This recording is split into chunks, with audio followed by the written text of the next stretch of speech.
ગાયત્રી પરિવાર દ્વારા શ્રીમદ ભાગવત મહાપુરાણ કથાનું આયોજન કરવામાં આવ્યું છે। અખિલ વિશ્વ ગાયત્રી પરિવાર ગોરવા શાખા વતી જ્યોતિબેન રાય દ્વારા શ્રીમદ ભાગવત મહાપુરાણ કથામૃતનું આયોજન કરવામાં આવ્યું છે, જેમાં કથાનો પ્રારંભ 2 જાન્યુઆરીથી થયો છે।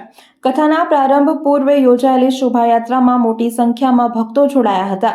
કથાવાચક પ્રજ્ઞાપુત્રી ખ્યાતિબેન પટેલ દ્વારા કથાનું રસપાન કરાવવામાં આવી રહ્યું છે।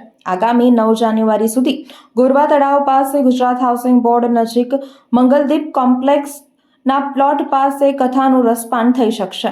કથામાં 7 તારીખે કૃષ્ણ જન્મોત્સવ ગોવર્ધન પૂજાનો પ્રસંગ વર્ણવવામાં આવશે, જ્યારે ભગવતીય દેવીની જન્મ શતાબ્દી સાથે પ્રેરણા પૂજન અખંડ દીપકની જન્મ શતાબ્દીની ઉજવણી નજીકમાં કરવામાં આવી રહી છે, ત્યારે અખિલ વિશ્વ ગાયત્રી પરિવાર દ્વારા ગુજરાત હાઉસિંગ બોર્ડ ગોરવા દ્વારા આ કથાનું આયોજન કરવામાં આવ્યું છે। પ્રથમ દિવસે યોજાયેલી પોથીયાત્રામાં પીળા વસ્ત્ર ધારણ કરીને મોટી સંખ્યામાં ગાયત્રી પરિવારના આરાધકો જોડાયા હતા। ગાયત્રી પરિવાર દ્વારા શહેરમાં અનેક ધર્મ કાર્ય અને સત્કાર્ય કરવામાં આવી રહ્યા છે, તેમાં એક ધાર્મિક કાર્યના કામમાં વધારો થયો છે। મોટી સંખ્યામાં આ કથામાં ભક્તો જોડાયા હતા।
જી આજરોજ જે શ્રીમદ ભાગવત કથા મંગલદીપ ખાતે એનું આયોજન થયેલ છે।